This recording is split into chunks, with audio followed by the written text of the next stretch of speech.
Welcome back, everyone. Today we're diving deep into some really cool and unconventional techniques for mastering English fluency. Oh, exciting. Yeah, and these are straight from the pages of an English learner's diary. Ooh, a diary study. Yeah, it's really interesting stuff. We're going less textbook and more those like aha Yeah. moments that you can actually use in your daily life. I love that. Practical advice. Exactly. And it's funny because this learner, they kind of compare learning English to carving a path through a really dense forest. Okay, I'm intrigued. So the more you walk that path right, the more you practice, the clearer and easier it becomes.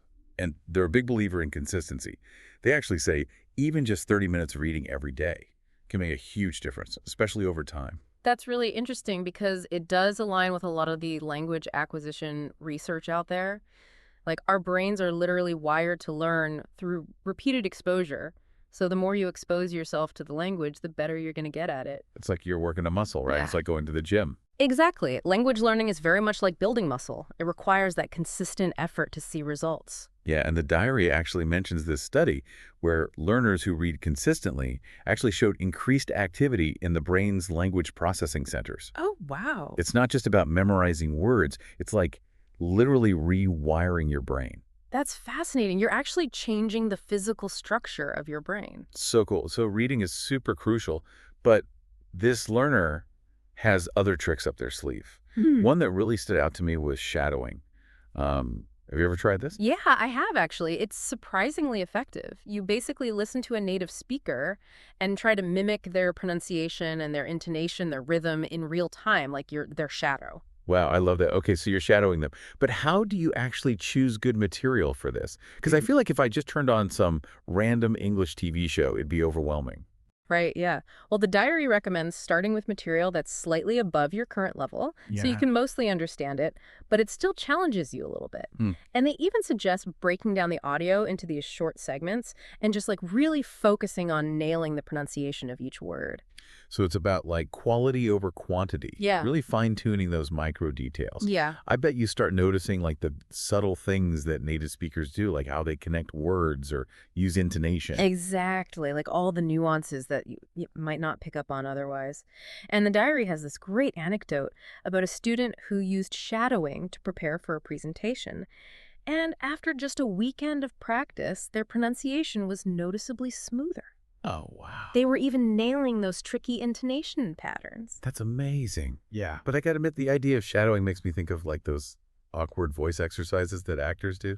Hmm. Did the learner mention any, well, funny side effects? Well, they do talk about how your mouth muscles might actually ache a bit at first, especially if you're focusing on sounds that don't exist in your native language. Oh, yeah. But they say it's a good sign, like you're actually working those muscles and you're retraining them. So you're building muscle memory, but for your mouth. Exactly. That makes sense. Okay, so speaking of unconventional techniques, the diary also talks about something called thinking aloud. Now this one, when I first read it, I was like, what? I can see why. It sounds a little out there. It does, but the learner makes a really compelling case for it. Okay. So the idea is to verbalize your thoughts in English, even if they're just simple sentences at first. Oh, interesting. So it might feel strange, but the diary highlights this really pivotal moment where this technique actually helped the learner navigate a conversation with a native speaker very early on in their journey. Oh, wow. So instead of getting stuck in their head, like translating everything back and forth, they just started speaking, Exactly. even if it wasn't perfect. And the diary emphasizes that this learner, her name was Monica, was actually surprised by how smoothly she was able to communicate, I bet. even though she was still a relative beginner. That's incredible. I bet that was a huge confidence boost. So what kind of things did Monica actually think aloud about? Was it like narrating her entire day? Yeah, so the diary actually gives some specific examples. Monica would describe what she was seeing or thinking or feeling, even simple things like, the coffee is hot.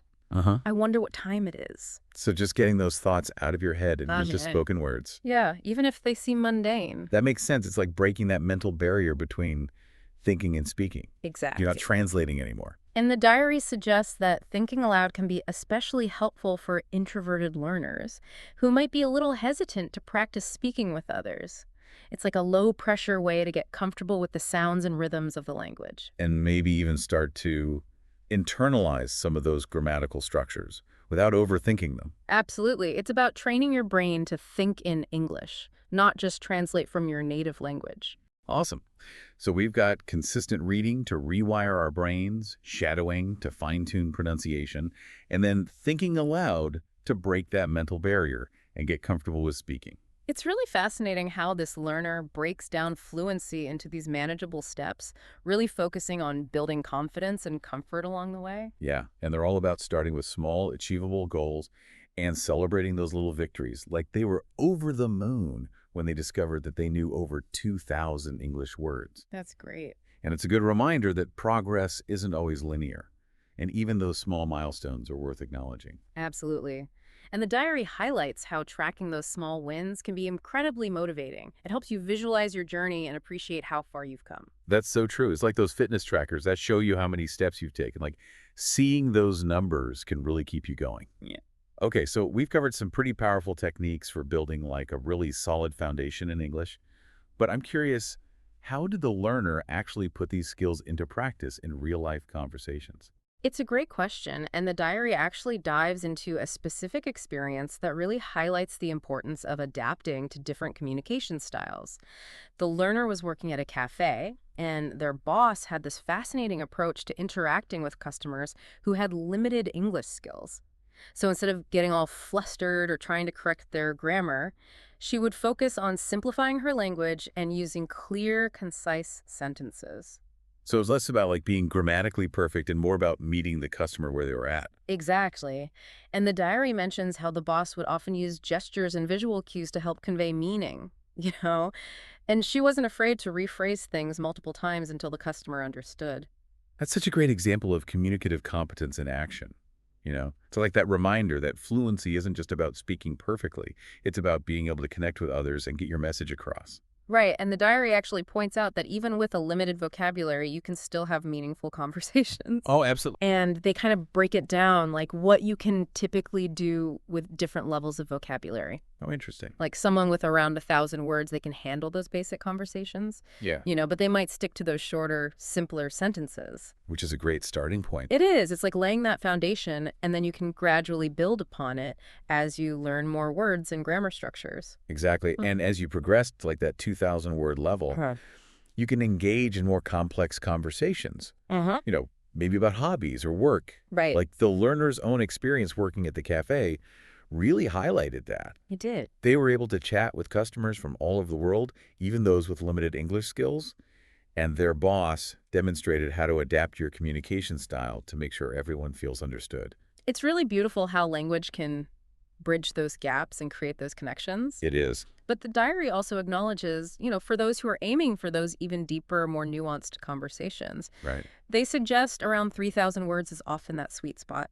Yeah, that's a pretty substantial goal, but it makes sense if you're wanting to express yourself more fully and like engage in those richer discussions. Exactly. And the diary actually cautions against just relying on lists of words to reach that 3,000 word milestone. Okay.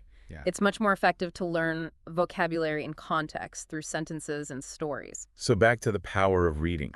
Do they have any specific recommendations? They do. They actually suggest a book called Robinson Crusoe, Oh, cool. but in simplified English for beginners. Oh, So it's a classic tale, but the simplified language makes it much more accessible. I love that. Plus, it's a captivating story, so you're more likely to stay engaged and keep reading. Yeah, I think there's something so satisfying about reading a whole book, even if it's a simplified version. Right. It's a great way to immerse yourself in the language and absorb those new words and grammar structures naturally. Absolutely. And they offer this interesting piece of advice, too. Okay, what's that? They say to pay attention to words that keep popping up in your life.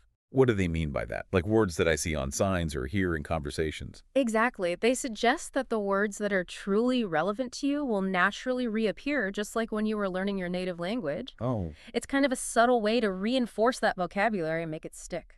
that's fascinating.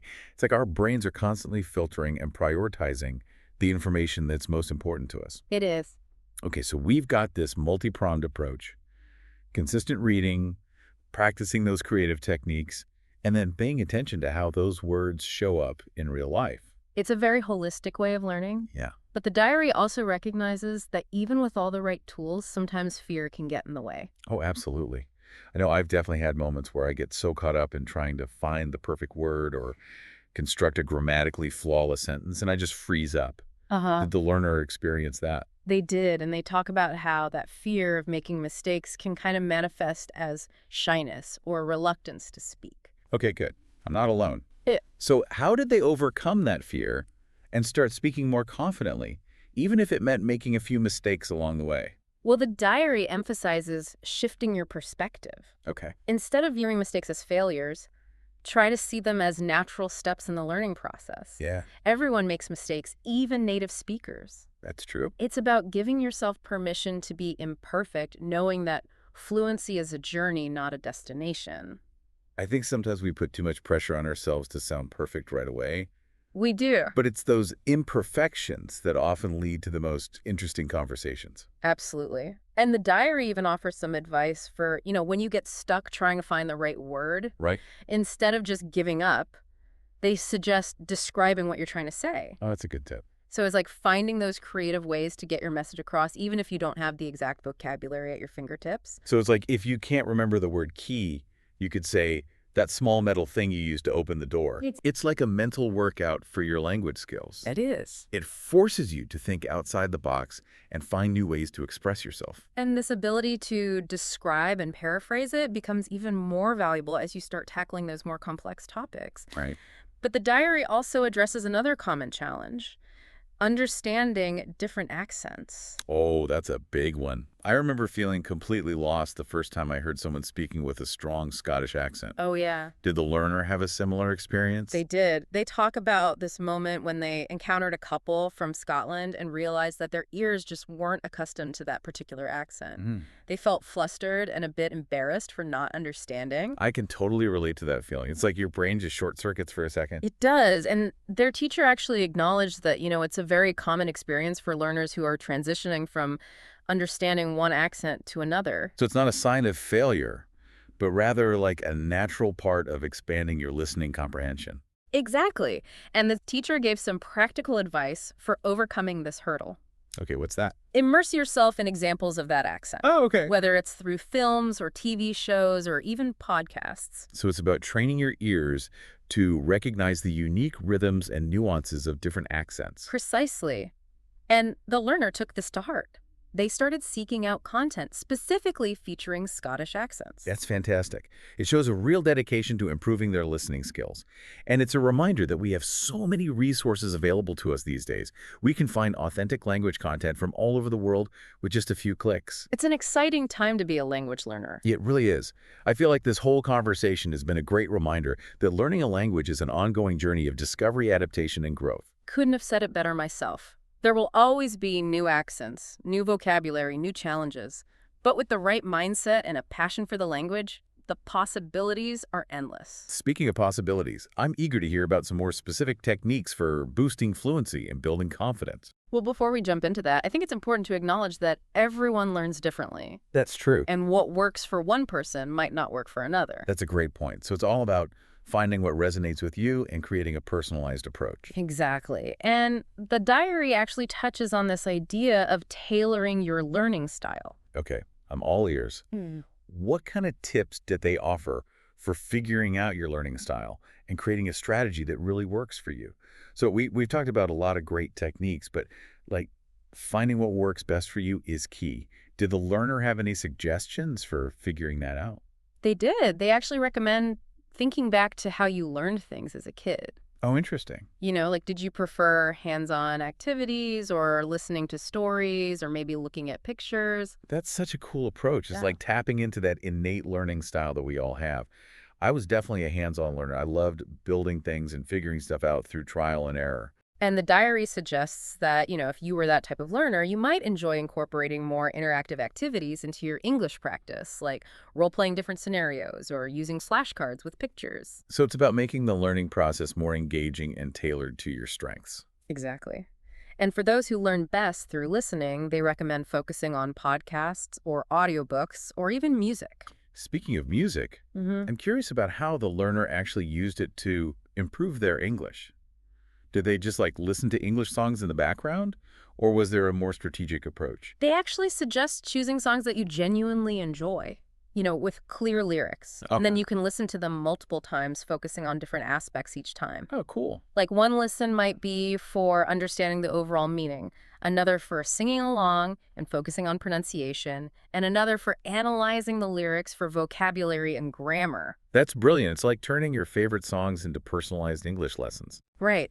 And they even suggest trying to transcribe the lyrics without looking them up as a way to challenge your listening comprehension. That's a great idea. It forces you to really pay attention to every word and sound. I'm definitely going to try that with some of my favorite English songs. You should. And the diary emphasizes that even small, consistent efforts can lead to significant progress over time. Yeah, It's about finding what works for you and making English a part of your daily life. and not being afraid to experiment. We've talked about so many creative techniques today, from shadowing and thinking aloud to incorporating movement and music. It's about finding that joy in the learning process and celebrating those small victories along the way. Well said. So as we wrap up our deep dive, what's one small step our listener can take today to move closer to their fluency goals? Maybe it's 5 minutes of shadowing or listening to an English song or reading a page from an engaging book. Remember, every effort counts. And don't be afraid to get creative and make it your own. Embrace the journey, celebrate your progress, and never stop exploring this amazing world of English fluency. That's a wrap on this deep dive into mastering English fluency. We hope you found it insightful, inspiring, and maybe even a little bit motivating to dust off those language learning goals. We'd love to hear about your own language learning experiences. Share your thoughts, questions, or favorite techniques on our social media channels. Ah. Until next time, keep practicing, keep experimenting, and keep having fun with it.